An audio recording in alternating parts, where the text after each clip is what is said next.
Hey everyone, welcome to another edition of PowerCore Productions and Podcastings.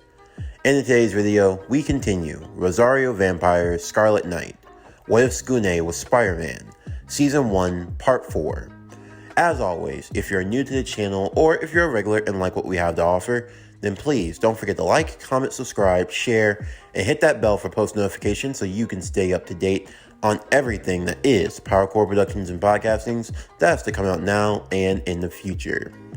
As we continue on in our story, Tsukune continues to delve into the hidden past behind his powers and abilities.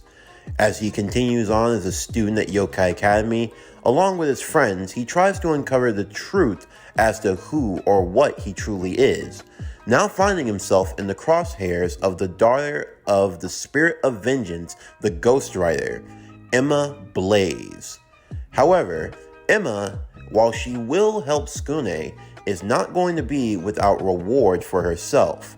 Sending Tsukune back to the human world, he now must retrieve a specific device that she is looking for, leading Tsukune to his first encounter with a being of supernatural origins.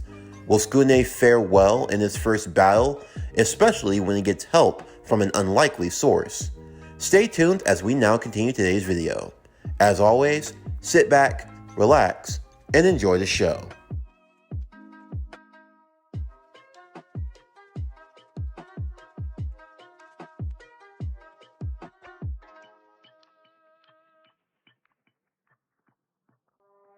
As Tsukune arrived back to the human world, he knew that he had to make his visit brief.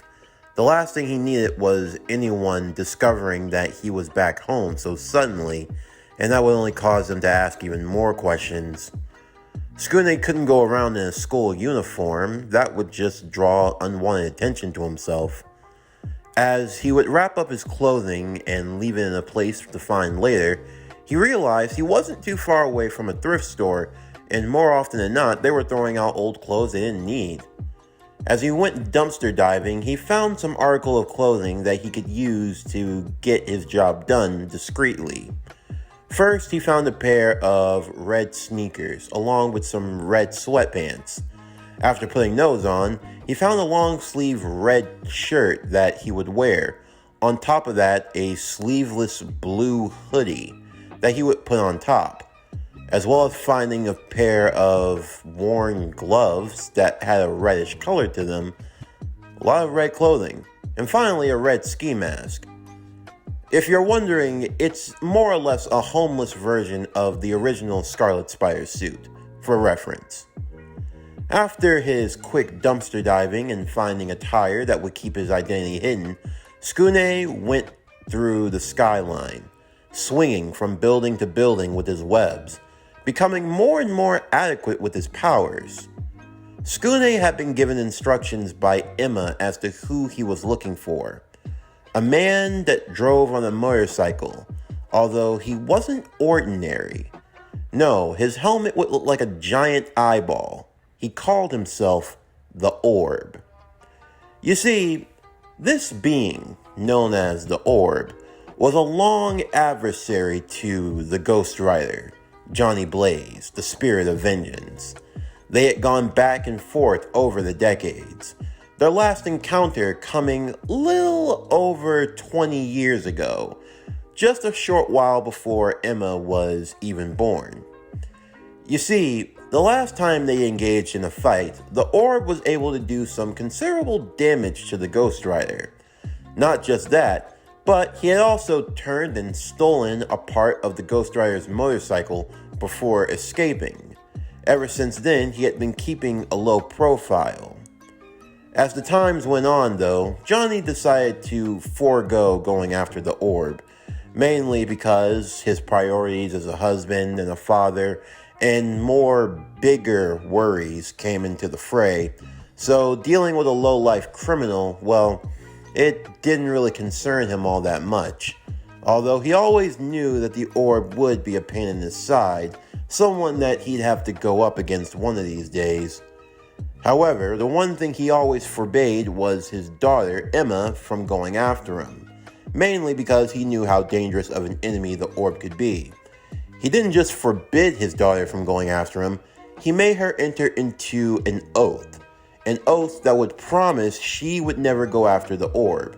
Of course, in doing so, if she ever broke that oath, then it would cause her to not only lose her powers, but her father would be specifically aware of what she had tried to do.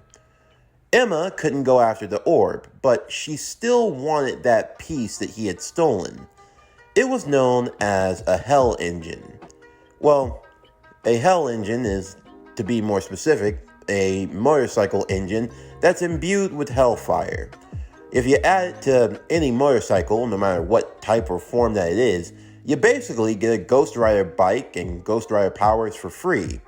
It all comes from the engine and being on the bike at all times.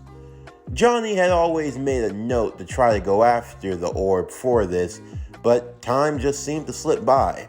Although he knew he'd do it eventually, if it ever really came down to it, but Emma was rather impatient. You see, for the bike that she had, while it was powerful, it had more or less a pseudo-hell engine, not really one that was to her liking. While her father was always appreciative of his daughter and of her sometimes mischievous nature, he didn't feel comfortable giving her the full power of her own hell engine right off the bat.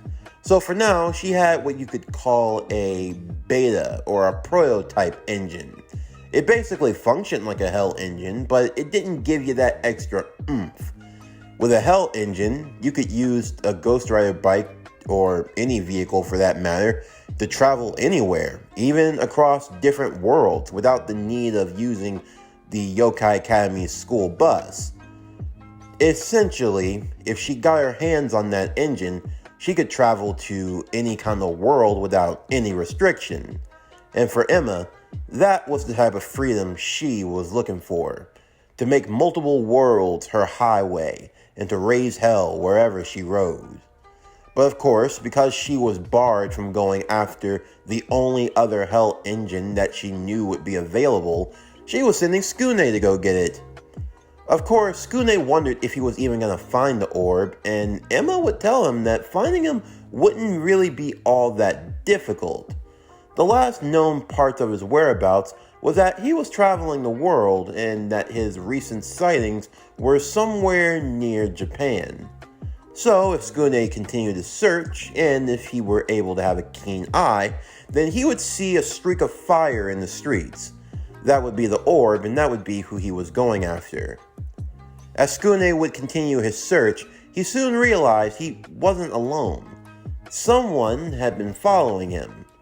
It had been faint for a while now, but Tsukune just thought that it was his overactive imagination, before he finally stopped and confronted his tracker.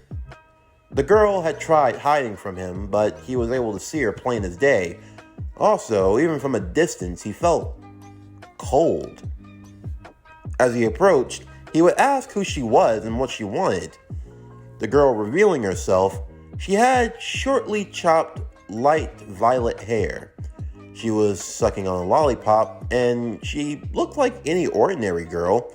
Long sleeve shirt, holding off on one shoulder, a short skirt, and some thigh-high socks. The girl would be in a quiet and timid voice of mine, but all the same, she spoke very clearly. My name is Mizure Shirayuki. Nice to meet you, Tsukune. You know who I am? Mm-hmm. I go to Yokai Academy too. Oh, I see. Oh, wait, hold up. Why are you following me? How did you even get... Do you even... I know all about you. I know that you're not really a monster, and that you're not really a human either. But that doesn't really matter. I don't care. The girl would immediately wrap herself around Tsukune's arms. I mean, it wasn't a bad hug. The girl was cute. It felt nice. Extremely cold, like very, very cold. But still. Wait, hold up. If you know about me, where did you... I've been watching you for a while now. I like you. I like everything about you. I like the way that you always keep your cool The way that you're always able to hold back, even though you're really strong. I like that about you, Tsukune. And I want you to be mine. Uh, Look, I'm flattered, really, but right now, I know. You're on the mission to find the orb. He's a wanted criminal in the monster world, you know. A wanted criminal? Mm-hmm. They've been after him for years. His bounty's gone up tremendously. Catching him would fetch you a hefty price. Wait, she didn't tell me he was wanted in the monster world. I thought he was just wanted by the Ghost Rider. The Ghost Rider is the head of the secret police in the monster world. He doesn't just catch evil spirits, he also catches evil monsters on the side. It's his famed business, on top of fixing motorcycles and other vehicles. You learn something new every day. So, why are you so cold? Mizore would just stare at him nonchalantly. I'm an ice woman. I make ice. I am ice. That's why I can't always be out in the sun all the time, or I might melt. But for you, I'll gladly cuddle up next to you. I'll be your little snow bunny. Okay. But seriously, we need to find this orb or whoever he is. I just don't get, how has he been on the run for this long? It's said that he has cloaking magic. He's often able to disguise where he is at any time. He's really hard to find. And Emma just thinks that I'm going to be the one that's going to be able to find him in one night. It's not impossible. And with your reflexes, you should be able to catch him no problem. Tsukune would have no choice but to let Mizore accompany him, as the two would continue their search for the orb. It bore little result, and for Tsukune, he felt as though they were never going to get close to finding their target. That was, though, until they saw off on the bridge something that seemed to be flickering, as if it were there 1 minute, then gone the next. It was a flash of light. As Tsukune trained his eyes to look closer, he saw what appeared to be two wheels. Mizore, look. It might be him. Alright, this might be the chance. Come on, let's go. Tsukune would pull back down his mask as he went swinging, Mizore on his shoulders. For Tsukune, the one thing he did learn was that his strength was a lot greater than he gave himself credit. Despite having a girl on his shoulders holding onto him closely, he didn't feel like the weight was bogging him down, and he felt like he could carry a few more girls if he had to. As they went swinging through the city from above, they saw the being that seemed to be flickering in and out, as if he were there 1 minute, then disappeared completely the next, leaving streaks of fire behind them. Alright, that's who we're looking for. Tsukune would then swoop in, as he went swinging behind the flamed motorcyclist.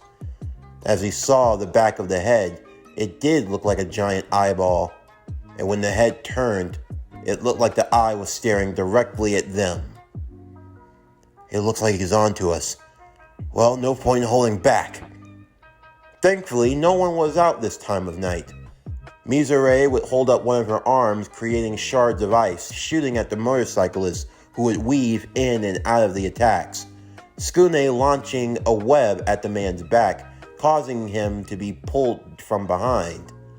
Mizore would create a block of ice underneath them as they rode on the ice, sort of like a surfboard of sorts, riding behind the motorcycle that pulled them along. Using the momentum, they would get close as possible before the eyeball would rotate 180 degrees to the back of his head, the eye staring directly at them as it would shoot off plasma blast from its eye. Tsukune and Mizore would dodge the attacks before finally wrestling and getting to the orb himself, causing him to fall off of the bike as the two stood to confront the wanted criminal. It's about damn time, the orb would say. So, that old boy Johnny finally decided to send someone after me. Good deal. Although, I wouldn't say good deal for him, more so for me. Look, I'm not really after you. I just need the engine. Oh, this old thing. Oh, she's been really good to me. You know, once you get your hands on a hell engine, it's just as good as having the power of the spirit of vengeance. Yeah, with this bad boy, I've been avoiding the law for many years. That old Blaze has come after me pretty close, but he's never come once to bringing me down. And wait, if you've been trying to escape, then why stop now? Because I need to figure out a way to get back to that world. Even with this engine, I still don't know how to use it to its fullest capabilities to travel across worlds, dimensions. Once I'm able to do that, I think I can fetch a mighty fortune. So that's why. I knew that whoever came after me would have the means of transportation to get back to the monster world. And I take it it'd be you two youngins. So here's how it's gonna play out. You're gonna show me how to get back to the monster world. And I'm gonna spare your life. Yeah. Well, unfortunately, it's not gonna work like that. You're gonna hand over the hell engine. And I am gonna let you go. If you get caught after that, it's not really my concern. Huh, so you think you can go around making demands, huh? The orb would pull 2 pistols from his side. You see these 2 guns? You know, you mess around with a hell engine long enough, you start learning a few intricacies about it. Of course, interdimensional travel aside, you learn how to imbue different weapons and powers with that of hellfire. And a hell engine's eternal, meaning it's a power source that never runs dry. So, how many bullets do you think I got in this gun? He would fire multiple shots at the 2 of them as they would duck and dodge and take cover. Now I know what you're probably thinking. Did he fire 6 shots or only 5? Well, now I got a question for you and your little girlfriend. He thinks I'm your girlfriend. Now it's not the time. Do you feel lucky? Well, do ya, Spider Boy? Trick question. I got unlimited shots. He would keep shooting his hell-flaming bullets over and over again. Tsukune and Mizure taking cover behind different cars and other buildings and debris as they found themselves fleeing to a park area. The forest would soon turn into a battlefield between the 3 combatants, Mizure countering with their ice as the orb would continue shooting off his hell-flame bullets, the bullets causing massive fires to break out all around them. Tsukune would take a tree, pulling it from out of the ground all the way to its roots before launching it straight towards the orb, who would concentrate and fire an even larger flaming bullet to burn and disintegrate the entire tree, before he would continue shooting towards Tsukune. We just have to get that engine away from him. Once we're able to do that, there shouldn't be any more trouble. I can make you cover, Mizure would say. All you have to do is follow the path. I'll hold him off.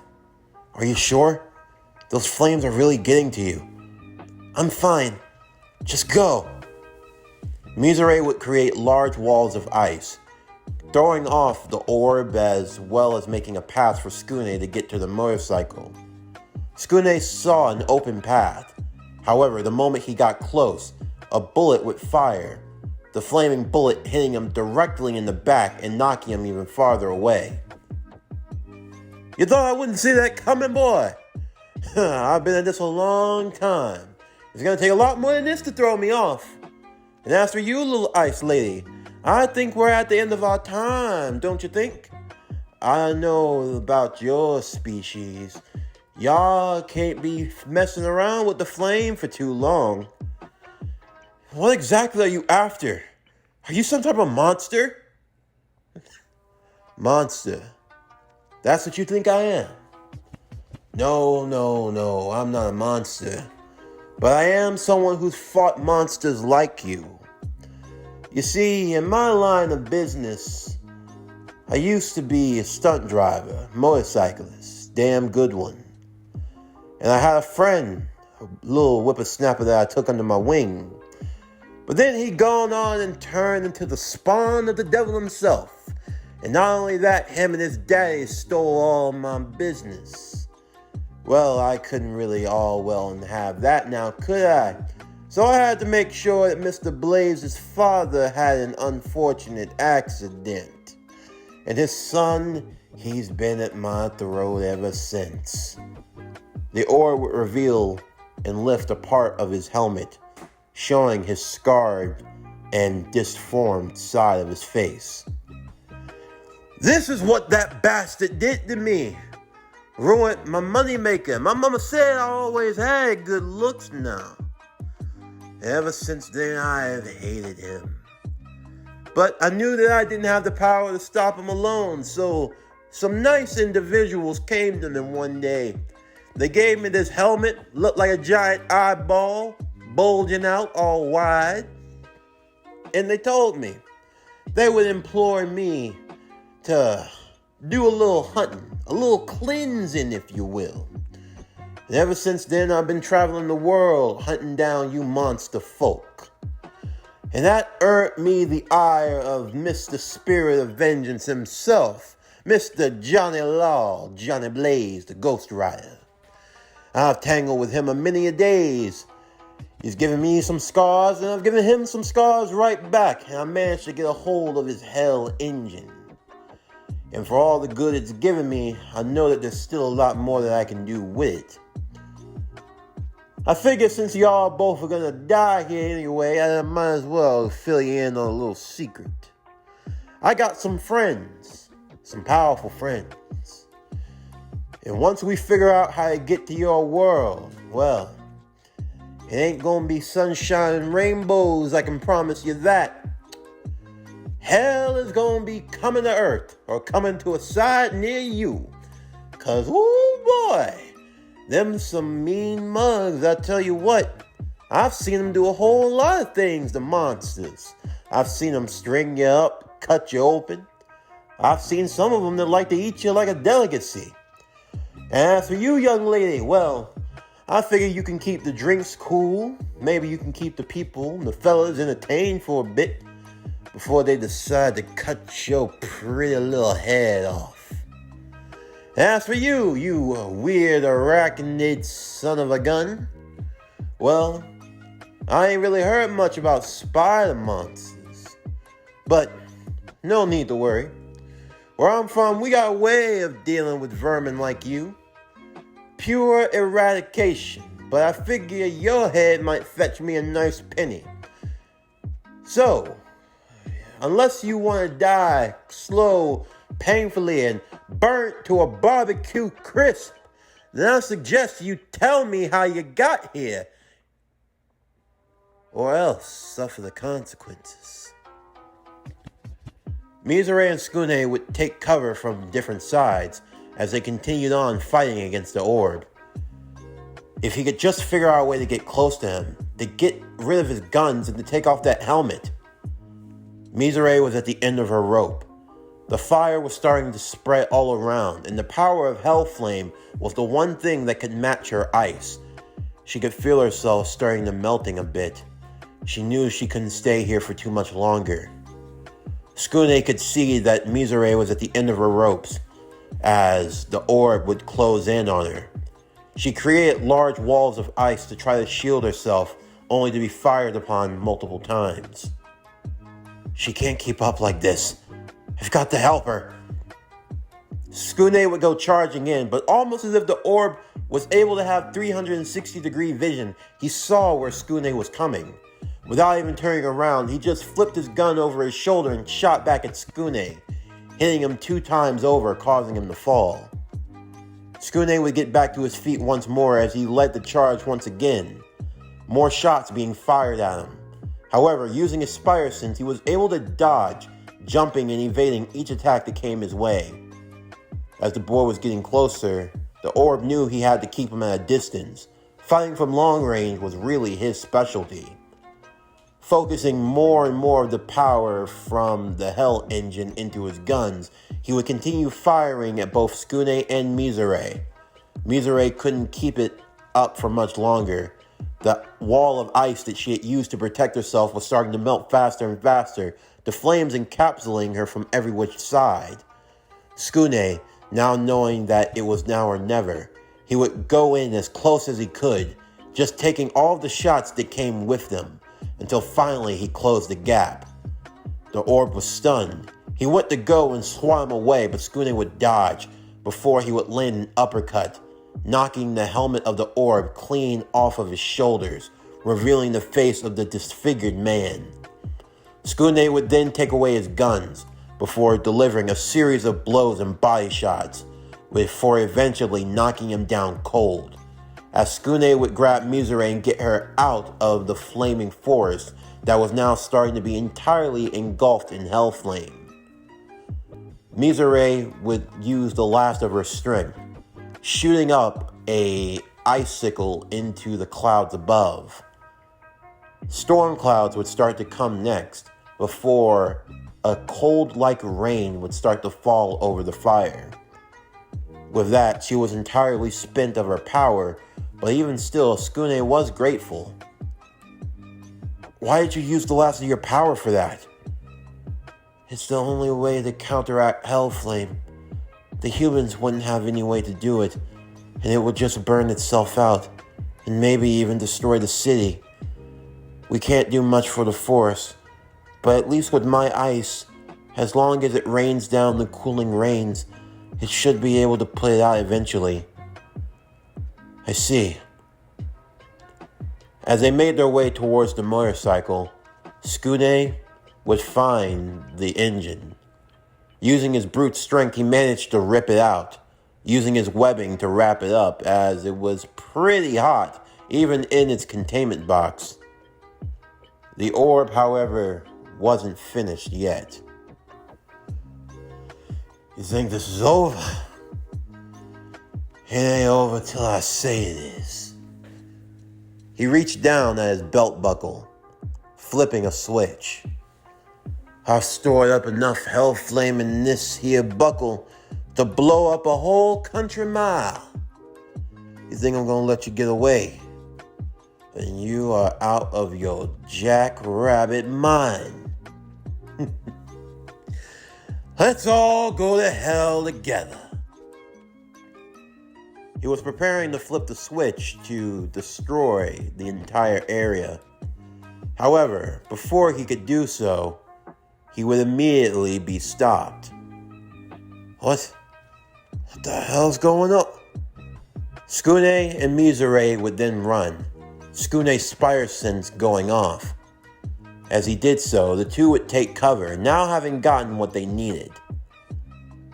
For some reason, the self-destruct for the orb didn't work, and not too long after, figures from the shadows would emerge as they held down the orb, restraining him.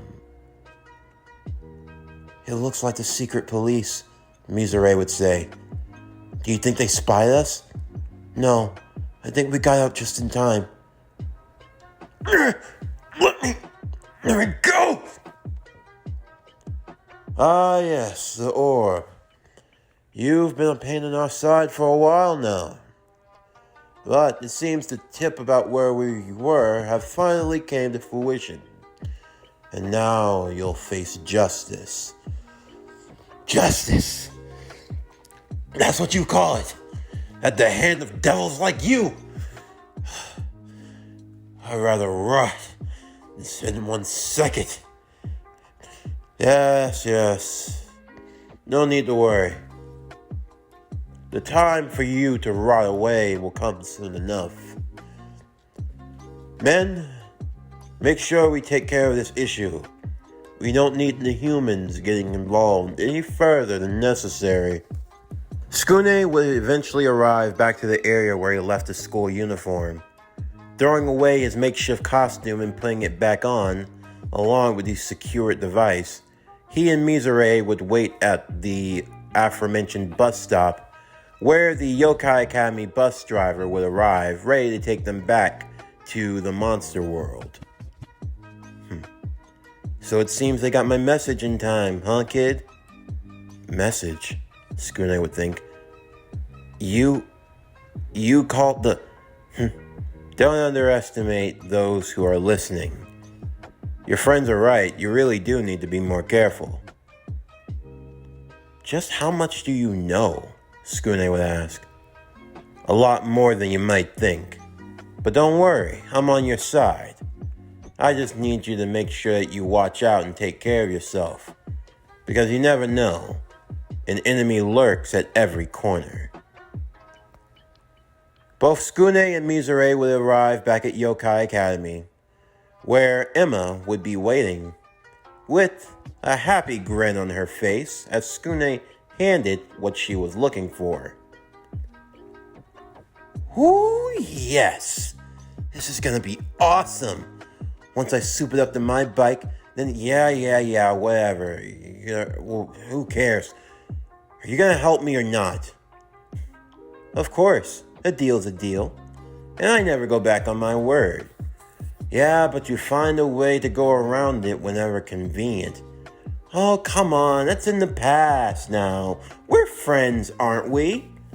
Emma tried to get closer, but before she could, Mizure would stand between them. Keep your damn flaming hands off of him. Tsukune needs help. He needs ice. He needs his little snow bunny. Little snow bunny? Oh, you're an ice girl. I can't believe you chose to get involved. Let me guess. You almost melted from the hell flames, huh? Well, I appreciate your help, but I'm just gonna give you a little warning. Don't try me, or I'll make sure I finish the job and turn you into a puddle. You wanna go?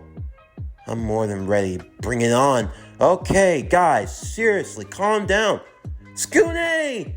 Mocha would yell as she went swooping down towards him, Kurumu and Yukari following close behind. And it looks like the gang's all here, Emma would say. Who are you? Wait, you're the daughter of the Ghost Rider, Yukari would say. Sure enough. And your friend Tsukune here was so gracious in helping me out with my problem that I figure it's time I help out all of you. All of us. Again, you guys really need to stop yelling out your problems to everyone and acting like no one hears them. I know you guys like to walk around acting like you're the main characters, and that as main characters, you can just talk about whatever the problem of the day is, and that everyone else is just background noise who won't be paying attention to you. But when you go around yelling your business, you never know who might be listening. She knows everything, Tsukune would say. The girls would then all moan and complain as they talked about their experience, how they had to deal with Gin and his perversions of the newspaper stand, but thankfully that got rectified. Inner Mocha came out, Gin turned into a werewolf, she kicked his ass in record-breaking time, and so now they were on to more important matters. Wait, who's she?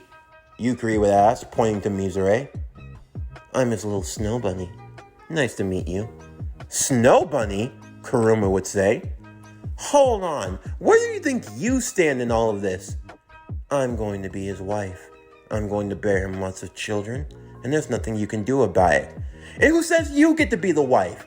Hold on, I'm not going to be left out of this, Yukari would say. Hold on, if Tsukune belongs to anyone, he belongs to me. Okay, ladies, you can all fight over his bone later, but right now we got more serious ish to deal with. Like, for one, us getting into that secret library. The secret library, Yukari would say. It's under Yokai Academy. There are only few who know how to truly get into the hidden catacombs and uncover all of our world's greatest secrets and sins. In exchange for our Tsukune's help, I'm going to help you all get into the secret library. Meet me here later tonight, and we can uncover the truth together. This concludes Rosario Vampire Scarlet Knight, What If Tsukune Was Spider-Man, Season 1, Part 4. Stay tuned for tomorrow's video as we continue Eminence in Shadow, Shadow's Web, What If Sid Kagano Was Spider-Man, Season 1, Part 4. But anyway, that's going to do it for the end of today's video. I'm Javon Harrington, signing off, and I'll see you next time.